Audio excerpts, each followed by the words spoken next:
Hello and welcome to this FortiADC's video on the DNAT packet forwarding mode in Layer 4 deployment. In this session, we'll walk through Fortinet's DNAT application packet delivery mode in controller Layer 4 solution deployment, that provides Layer how 2, FortiADC Layer 4, processes traffic and in Layer this 7 mode, load balancing, the benefits it offers, SSL offloading, and how to configure it application effectively. acceleration, web application security, global server load balancing, etc. In Layer 4 deployments, FortiADC is configured with a VIP that clients target instead of communicating directly with real servers. It inspects packets at the IP and TCP UDP header level, and depending on the forwarding mode, it can modify the destination and source IP addresses. This allows FortiADC to support flexible packet forwarding methods, including DNAT, full NAT, direct routing, NAT4.6, and tunneling, making it suitable for complex network topologies, NAT environments, and multi-subnet architectures where direct routing isn't feasible. In DNAT mode, when a client request passes through FortiADC, it replaces the packet's destination IP address with the IP of the selected backend server.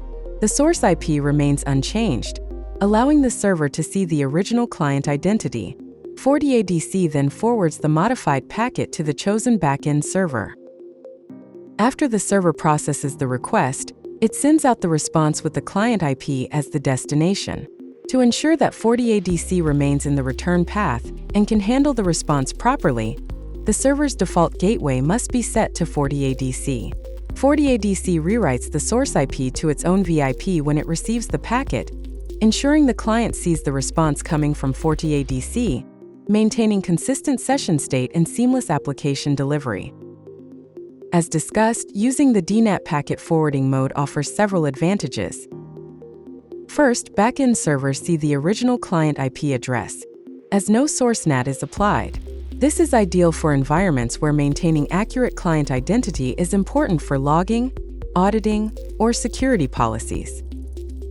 Second, clients interact only with the VIP configured on FortiADC, not the real IP addresses of the backend servers.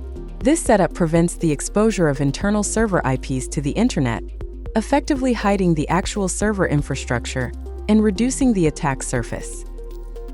Third, DNAT mode doesn't require servers to be configured with the VIP. They operate with their own IPs, simplifying deployment and maintenance. In addition to DNAT mode, FortiADC supports full NAT, direct routing, NAT4.6, and tunneling modes to accommodate various network topology requirements. Watch the related videos for detailed explanations of each mode, and refer to the network architecture guide available on the FortiADC documentation page for further information. Thanks for watching.